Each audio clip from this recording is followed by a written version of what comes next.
Puerto Rican KKG, and I'm here with the one, the only Mr. Antuanne. Hold on, Gary Antuanne. Yeah. Champ, let's get right to it. Look, it's funny we see you here, right? Because obviously this is a headlining event for Pitbull versus Roach, and although I'm very interested to hear what you think about this fight, the first thing I gotta ask you is, I spoke to Lamont last week.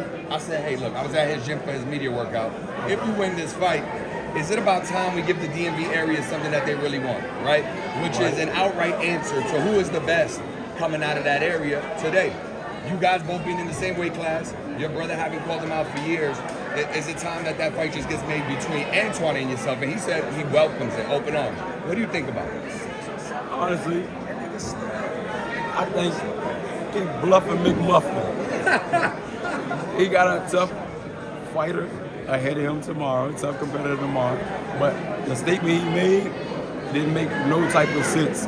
He said something as well as he beat the guy who beat me in an amateur tournament or whatnot. And he ragdolled the guy.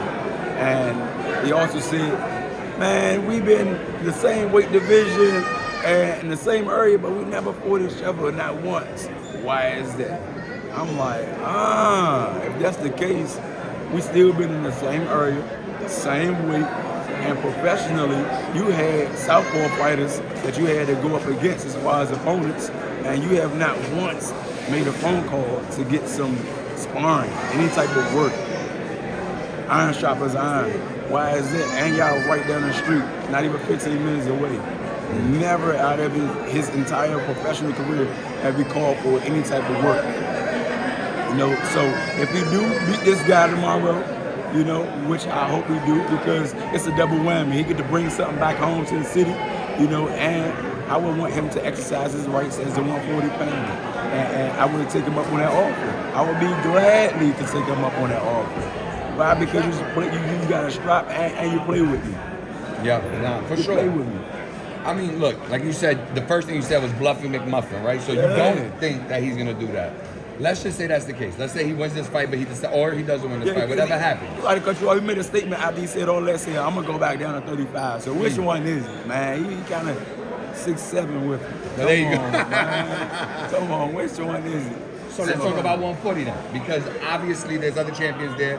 One who you've been going back and forth with recently online, one that you have history with, and you got other guys, Subriel there, somebody else you had history, Richardson Hitchens.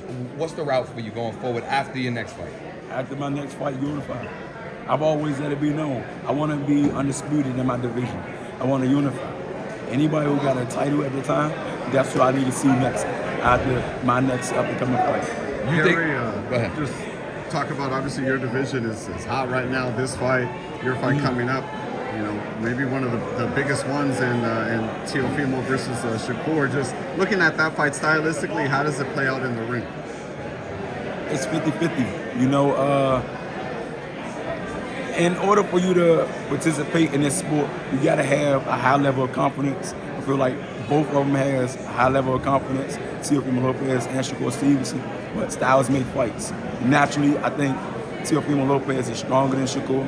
Naturally, I think he has more athleticism than Shakur, and he got a good IQ on the sport itself. But Shakur, I feel like he's a more smarter fighter. He's a more technical fighter. I'm not saying that he's a square or he's just a textbook fighter, but he's seasoned, he's poised. I feel like mentally he's more mature. Like he don't go outside of the boundaries on taking risks. So a lot of times you will see him fight somebody that could be stiff competition, and it'll wind up being a born fight to a degree. That's why everybody was criticizing him for, he's a born fighter. He's a careful fighter. And I feel like with Teofimo Lopez, he's going to be a careful fighter. Now, just because he's a careful fighter doesn't mean that he isn't punctual with how he do things. I think Shakur, he got a lot in his arsenal that he can use to make him be victorious, as well as Teofimo Lopez. You know what I mean? So it's a 50-50 fight, and it depends on what fighters show up the night of the fight. But if I had to give you my whole honest truth, if Teofimo Lopez show up and is ready to fight just like how he fought Lomachenko, he'll win. Talking about a fight that's 50-50 to maybe one not so much, Jake Paul versus Anthony Joshua. It's kind of crazy to even be asking about it. Just what are your thoughts on that whole thing? They bring a buzz to the boxing community. I really ain't got nothing to say towards that, you know, but I appreciate y'all for giving me the opportunity to share my voice on y'all streams. And y'all got catch me. They trying to kick us out. We're gonna see y'all next time. Stay posted. Y'all see me soon. Thank you, Gary. Appreciate your time. Yep.